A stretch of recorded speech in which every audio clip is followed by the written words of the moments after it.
29-trek. Yassaviy muhri doira shaklida bo'lib, 3 ta gardishdan iborat. Eng chetki gardishda oyatlar bitilgan. Kichik gardishda shayxning unvoni darj etilgan edi. O'rta gardishda esa Hoji Ahmad Yassaviydan ilgari o'tgan 10 ta ulug' zot, 10 ta Ahmadning ismi sharif keltirilgan.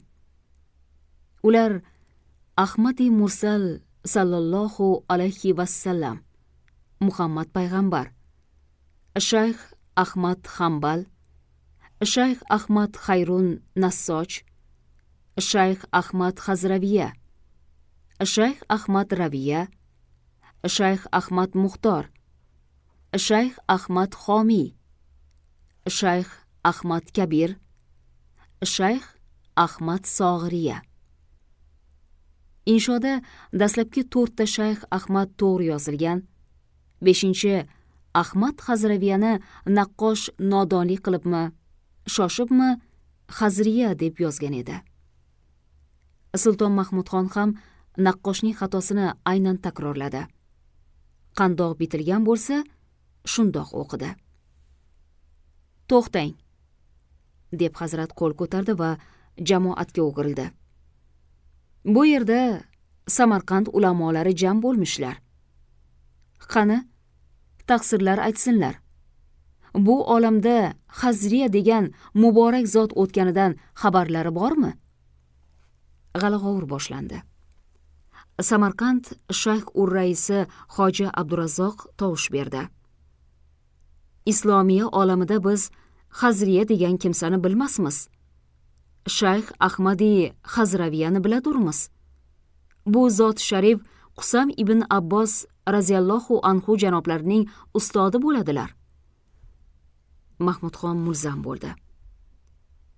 Qora to'ri beti bo'rqib ketdi. Qo'lidagi muhrni aylantirib tomosha qildi. Go'yo shu bahonada ulamolarning dashnomidan forig' bo'lmoqchi edi. Ichida o'zini koyidi. Nahotki Rasuli alayhissalomning tug'onlari Qusam ibn Abbosga piri murshidlik qilgan Shayx Hazraviyani bilmasam? Bilmabmiz-da. Vo darix, bir vovning qurboni bo'lding sulton. Sukunat cho'zildi. Samarqand ulamolari yer chizib qolishdi. Ular kimsan A'lo hazratning muhrni g'alat o'qiganligidan mustar edilar. Ashrafxon qozi ajab bo'ldi, xo'p bo'ldi degandek ulamolar tarafga ichki bir qanoat bilan kulimsirab boqdi. So'ng ko'zi Shayx ul Mashoyixga tushdi-yu, tipirchilab qoldi. Sultonul Orifin qoziga o'tkir nigohini qadab, "Otlarning o'limi itlarning bayrami ekanda, janob qozi kalon", degandek xitob qilib turardi. Qozi yon-verini yig'ishtirdi. So'ng qayerda, kimning huzurida o'tirgani yodidan ko'tarildimi, asta qo'zg'aldi. U jon borida juftakni rostlamoqqa niyat qilgan edi. Xudo ko'rsatmasin, gap chuvalashib sir ochilsa, bu takabbur xon ila ul shayx zolim anavi chillashir qorinida toptirib kelgay.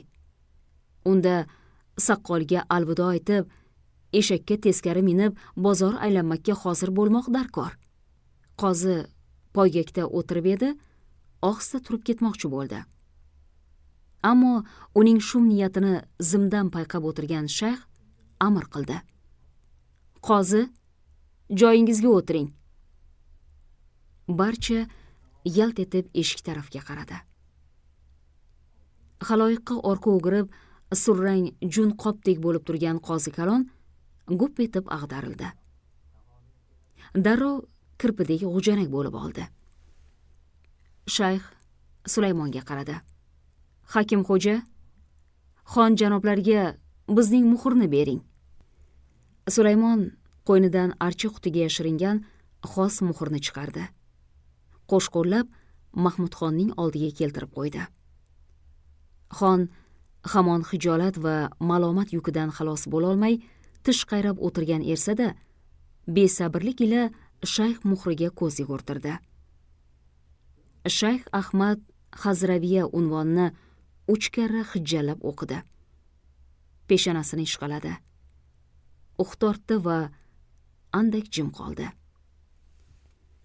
Shayx unga endi farqiga borgandirsiz taqsir, degandek bepisand nazar soldi. Padar la'natilar. Xonning ovozi guldurakdek yangradi. Bu g'azabnok na'radan Ashrafxon qozi tugul, ulamolar ham bir seskanib tushdilar. Xon chap yonboshiga, shayx tarafga o'girilib, qo'lini ko'ksiga bosdi. Bizdan osiylik o'tdi pirim, af etsinlar. Shayx indamadi. Ashrafxon qozining behol, bemajol bo'g'inlariga qaytadan jon ingandek bo'ldi. Xayriyat, Xudo bir falokatdan asradi. Soqol mo'ylov foydaga qoldi. Shukr-ey. Shu payt Samarqand shayx ur-raisi Hoji Abdurazzoq izn so'rab gapga aralashdi. A'lo hazrat, hadisi sharifda aytilmishki, mardumlarning eng yomoni alar orasindagi ulamoyi johillardir. El ulus ko'rib tavba qilsin deb o'g'rining panjini kesurlar. Riyo bejazo qolsa, ul riyokorlik bardavom etqusidir. Faqir qulingizning bir o'tinchi bordir. Ul betafiq badkirdorni toptirib, jazoga mustahiq etmak darkor. Toki mo'min musulmonlar boshiga minbat tuhmat toshlari yog'ilmagay. Mahmudxon ma'qul degandek bosh silkidi. Ashrafxon qozi poygakdan chillab quvvatladi. Janobi shayx ur-rais ori rost gapirdilar. Ul nechuk beimon rahnamoki, qo'lida tasbeh tutib, shavkatli xonimiz birla pir buzrukvorga tuhmat qilg'ay. Biz Sobron ulamoyi kirom nomidan talab qilamiz. Ul kazzob bo'xtonchini toptirib, shar'iy hukm birla jazo berilsin. Qozi shundoq deb baqirdi-yu, ichida tantana qildi. Maktubot keltirgan Mavlud qorini topib bo'psanlar. Ul hozir Buxoro qaydasan deb eshagini niqtab ketib borayotgan bo'lsa ajabmas. Ashrafxon qozi kecha xuftonda Mavlud qorini xufiya joyiga chorlab, ko'zdan nari tur endi. O'q nishonga tegdi. Qorangni ko'rsatma deb shahardan chiqib ketmakni amr qilgandi. Qozining o'zicha suyunishi shu boisdan edi. Illo inson bolasining ming qusurlardan biri shulki, u o'zining qusuridan ko'ra begona kimsaning qusurini sanashni afzal ko'radi. Nopisandlik esa aksar sharmandalik bilan xotima topajak. Bu safar qozi ana shu nopisandlik qurboni bo'ldi. Mahmudxon bir chokariga im qoqdi.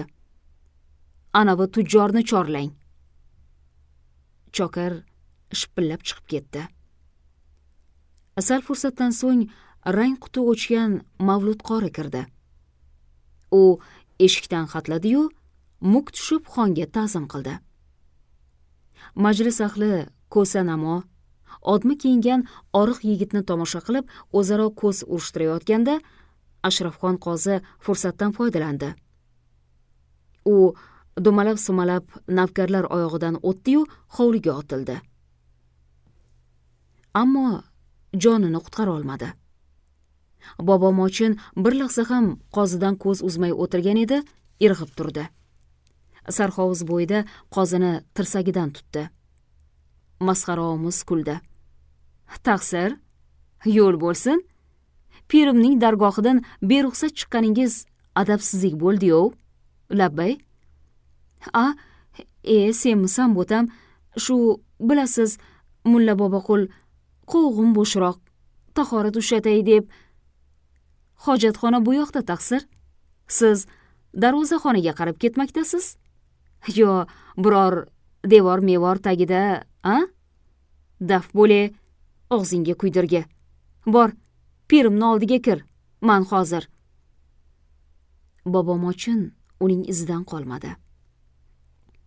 Taqsir, biz sizni yeri ko'kka ishonmaymiz. O'zim o'sha yerga eltib, bo'shatadiganingizni bo'shatib kelgayman. Qozi chinqirib yubordi. Qoch, betafiq!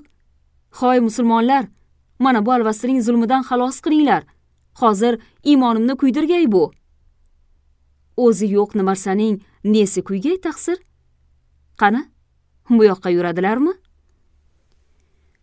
Qozi ishton bog'ini changallagancha hovli etagidagi hojatxona tarafga qarab yo'rg'aladi. Bobomochin garchi beandishalik bo'lsa-da, qozining izidan bir necha qadam bosib, sal berida kuzatib turdi. Nihoyat qozi chiqdi. Taqdirga tan berib, Bobomochinning oldiga tushdi-yu, majlisxonaga ravona bo'ldi.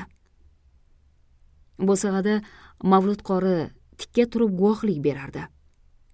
U bandidan uzilay deb turgan zafaron yaproqdek titrar, tili kalimaga kelmay g'o'ldirardi. Qozi ostona xatlab o'tarkan, Mavlud qorining biqiniga qattiq turtib qo'ydi. Bu og'zingga ehtiyot bo'l, sir ochsang yomon qilaman degan edi. Qorining oriyati keldi. Nechun turtasiz taqsir? Dedi o'zini bardamroq sezib.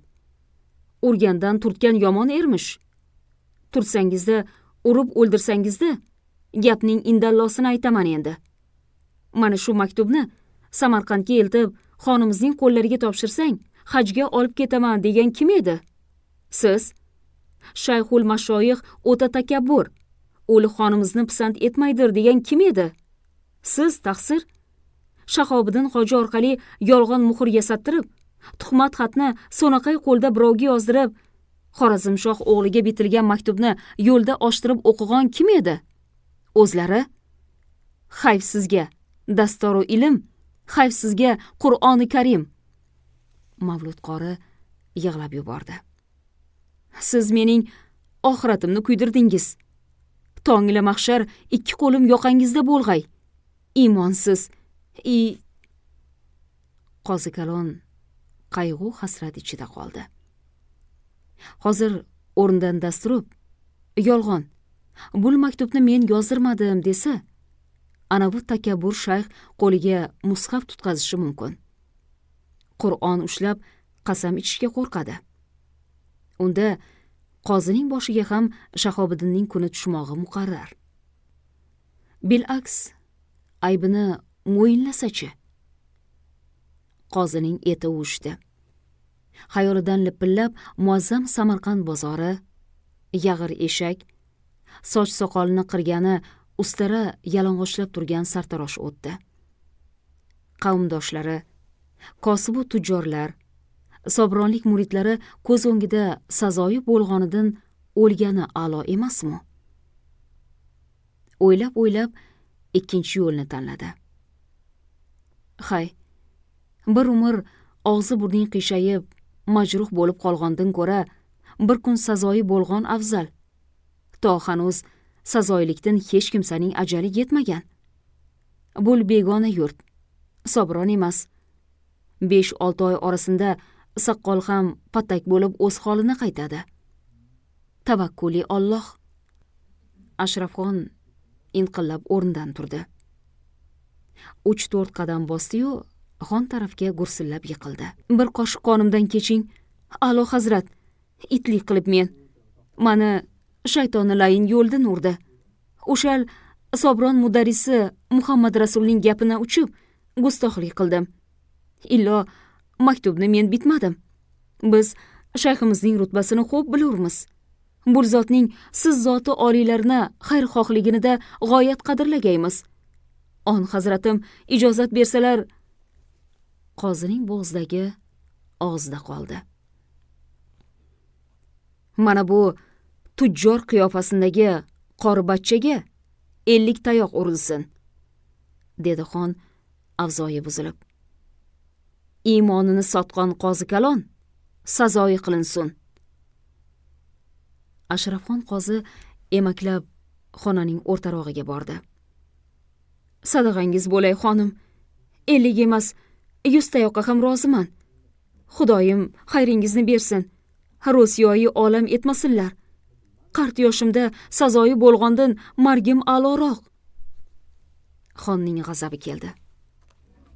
Qotilda bir qatla gunoh bo'lsa, aning qo'liga xanjar tutqazgan kimsaning gunohi 2 qatladir. Muhtasib, qozigada 50 tayoq urib, Samarqanddan badarg'a eting. Eshakka teskari mindiring bu imonsizni. Muhtasib navkarlarga im qoqdi. Hash-pash deguncha Ashrafxon qozi bilan Mavlud qorini uzun qisqa qilib haydab chiqdilar. Sultonul Orifinning fotihasidan so'ng jamoat duv qo'zg'aldi.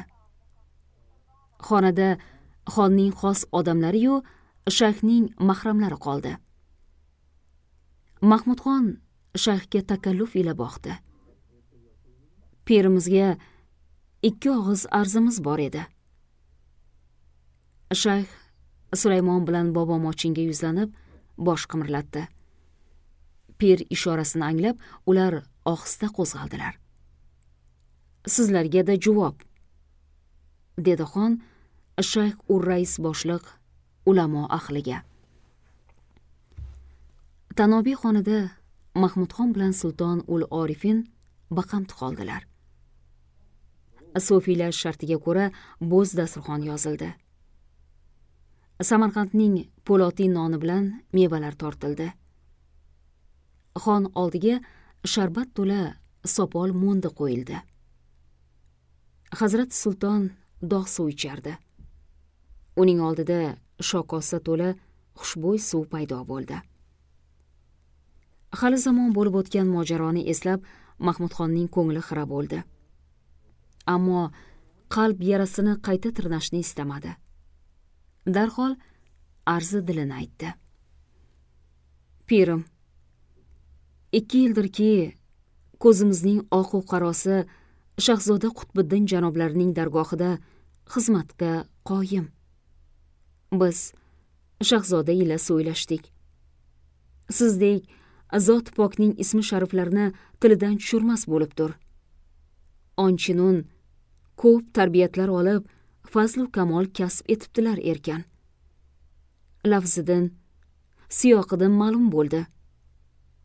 Illo bu 5 kunlik dunyo barchamizga omonatdir. Yigitlik gulshani adog'ini ko'rsatib, umr karvoni qarilik biyoboni tomon yelib borur. Bas, saltanatni ko'zi tiyrak, zakovati o'tkir, dasti panjasi quvvatli shahzodaga topshirmoq umidi ko'nglimizga yorug'lik soladir. Va lekin musohaba chog'i ravshan bo'ldikim, shahzoda bizni murodimizni fahm etmaydir va yoxud toju taxt havosidan yiroqdir. Pirimdan o'tinchi umidim shulkim, shahzodaga ijozati oliy bersalar, toki ul o'g'il saroyga qaytib vali ahdlik xizmatin ado etsa. Shayx angladiki, ota bola o'rtasida mushkul munozara voqea bo'lgan. Qutbiddin sofiylik xirqasini yechib, shahzodalik libosini kiymakka rozi bo'lmagan ko'rinadir. Hazrat ichida shukrona keltirdi. Ota birla ano diydori Firdavsul a'lodin ortiq demishlar. To'g'on kimsalar jamolig'a xirqa birla taslim toshni ayr boshlamagan ersa, Qutbiddindan ko'nglimiz to'q. Rabbano, 2 yillik zahmatlarimiz zoyi ketmabdi. O'zing mag'firat qilg'aysan. Biz o'tgandan so'ng tariqat chirog'ini yoqib o'tirguvchi muridlarimizdan biri shul bola bo'lsa, ne ajab. Sulton ul Orifin kosadan shirin suv ho'plab asta dedi. Mantiq talabiga ko'ra Qutbiddin padar buzrukvori ila volidai mehribon qoshida taslim bo'lmog'i lozim edi, xon janoblari. Taassufki ul xonaqoh sari intiladur. Oriy rost aytdilar. taqsir, to'g'on el tuprog'idan, hey shu aqrabo mehridan xonaqoh ulug'mi pirim? Axir qushlarda don yeb, suvlab o'rgangan makoniga intilur. Bo'l ne holdir, aqlim hayron. Shayx xon tarafga ta'na aralash qarab qo'ydi. Xon janoblari, siz nafsi ruhoniy ila nafsi hayvoniy farqini nazardan qochirdingiz. Mana bu dasturxondagi ne'matlar bizdagi nafsi hayvoniyni qondirmoq uchun yetarlikdir. Illo egamning yaratgan maxluqoti yolg'iz qursoq g'amida bo'lmas. Alarga nafsi ruhoniy uchun ham ozuqa lozimdir. Magarchi inson maxluqotlar ichra eng mukarram zot erkan, anga nafsi hayvoniydan avval ruhiy ehtiyoj farz bo'lg'ay. Bandasining ko'zi to'q, ko'ngli to'q bo'lsin ekan. Qorni to'q, va lekin ko'ngli och kimsa iymoningizga zahmat yetkazgay. Endi Qutbiddin masalasinda u yigitning ma'rifatdan tariqat, tariqatdan haqiqat sari intilishi siz aytgancha qush nafsidan farq qilur. Qushning dardi donda, suvda. Qutbiddinning g'ami siyratini butkul saranjom aylab, vujudini jamiki hayvoniy nafslardan tamom ozod etmakdir. Solih farzand ota birla anoning ko'ngil quvonchi faxri emasmi? Faxri pirim, illo o'shal farzand padarim birla modarim huzurida yurib, alarni shod etay, duosini olay deb o'ylamog'i ham farz emasmi? Ota rozi, Xudo rozi demishlar. To'g'ri. Allohning irodasi otaning mehridan ulug'roqdir. Yaratgan egam Qutbiddinning ko'ksiga nuri tajallidan bir qatim ato etibdir. Bu nur shahzodalik xoyu havasidan, bu dunyo ishratlari-yu mol-u manol yig'nash sururidan ustun kelgan bo'lsa, nechora qilgaysiz? Ibrohim Adhamni eslang. Hukmi Allohga bo'ysunmakdan o'zga ilojingiz bormi? Sizdan lozimi do'y xayr ila Qutbiddinni erkiga qo'ymoqdir. Faqir ustoz bo'lib, bu navjuvonni tariqatdan qaytarsak, siz padari buzrukvor bo'lib, ana ruhan banda etsangiz, o'g'liga zulm qilgan bo'lmaydirmizmi? Ko'ngil ishi nozik. Ko'ngilga bir egamdan o'zgasi ta'ddi qilib yo'ldan toydirmog'i dargumondir. Xonning hafsalasi pir bo'ldi. U ikkilanib bo'lsa-da shayxdan bir imdod kutgan. Jilla qursa, hay, biz Qutbiddinga bir og'iz nasihatimizni aytib ko'raylik degan va'dasiga intiq edi. O'g'ilni erkiga qo'ying deydi. 18 yashar, asov, kuchga to'lgan, qoni gupirib turgan yigitni o'z erkiga tashlab qo'ymoq, undan tiriklay ayrilmoq emasmi? Yo'q. Mahmudxon hali o'li osiy o'g'il birla yakkama-yakka so'ylashadi. Tuqqan onaizorni ro'parasiga o'tkazib qo'yib, nasihat qiladi. Yolvoradi, avraydi, lozim bo'lsa po'pisaga o'tadi. Nechora qilib bo'lsa-da, Qutbiddinni Samarqandda olib qoladi. Xon uzoq sukut saqladi. So'ng suhbatga nuqta qo'ymoq qasdida sas berdi. Ne iloj pirim? Zurriyotimizga egalik qilmoqlik orzusida erdik. Taqdirning yozmishi bundoq ekan. Alloh hukmiga bo'ysunmakdan bo'lak nechora bor. Barchamizga egalik qiluvchi yolg'iz jabbor, lavhi mahfuz sohibidir, xon hazratlari, dedi shayx ham musohaba tamom degan alfozda. Asr namozi yaqinlashib kelar, olis yovuq minorlardan azon tovushi yangray boshlagan edi. Shayx dasturxonga fotiha o'qidi va ilkis o'rnidan turdi. Mahmudxon unga taqlid qildi. Mahmudxon shayx izidan hovliga chiqdi-yu, qo'lida kumush qumg'on ila pirini kutib turgan Qutbiddinga ko'zi tushib, bir nafas to'xtab qoldi. Qutbiddin chetlanib, ikki sultonga yo'l berdi. Mahmudxon o'g'liga sinovchan bir nazar tashlab, tosh to'shalgan yo'lakni taraqlatib darvozaxonaga qarab yurdi.